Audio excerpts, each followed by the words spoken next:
guys, I'm Sue. I'm Jamae. We're with Ava's Bridal Couture in Dallas, Fort Worth, Texas, and today we are going over alteration questions so you can ask your seamstress. So, I want to know what it feels like to add off-the-shoulder sleeves to the dress. And so, we do have some options here.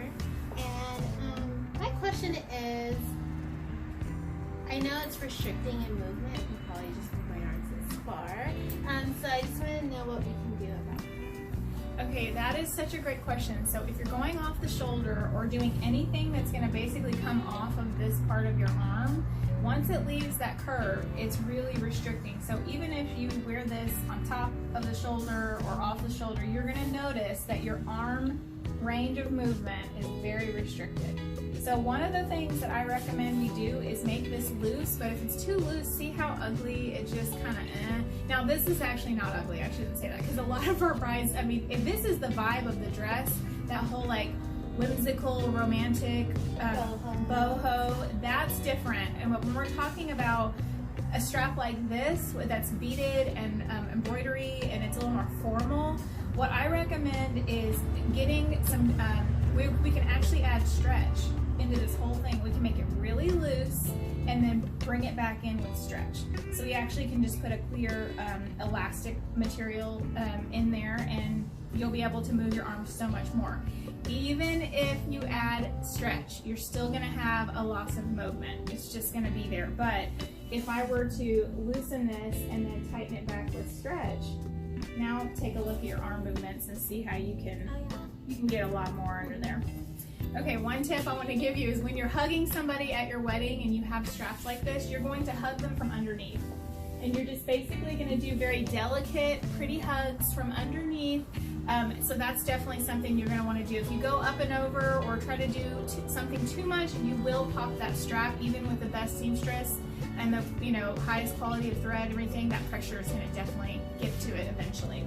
So on this side, I'm showing something a little more high-end. The reason being is it's beaded, it's illusion, and it has threaded embroidery on it. So those elements will drive your cost. And on this side, I'm showing something a little more cost-effective, still so beautiful. Look how beautiful this goes with this actual dress. It pulls in the tulle and organza of the skirt. The lace does really beautifully with tulle. And I just think it's so beautiful and classic, and look how it stays really well.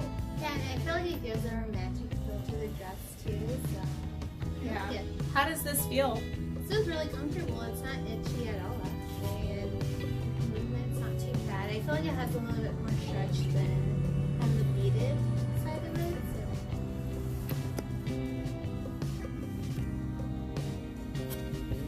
Okay, now we're going to show a lace strap example. So on this side we have the tulle, and on this side we have a champagne lace. This is a different type of lace than the dress, and you can see that here. And so what we'll do is actually order it straight from the designer. So we want you guys to order in advance, because what happens when we don't order the lace in advance?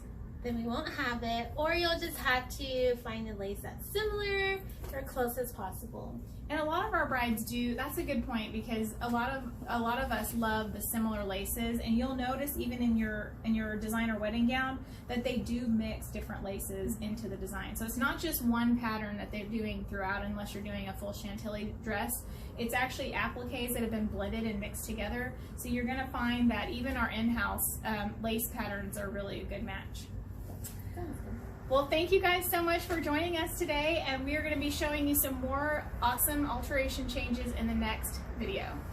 Stay tuned.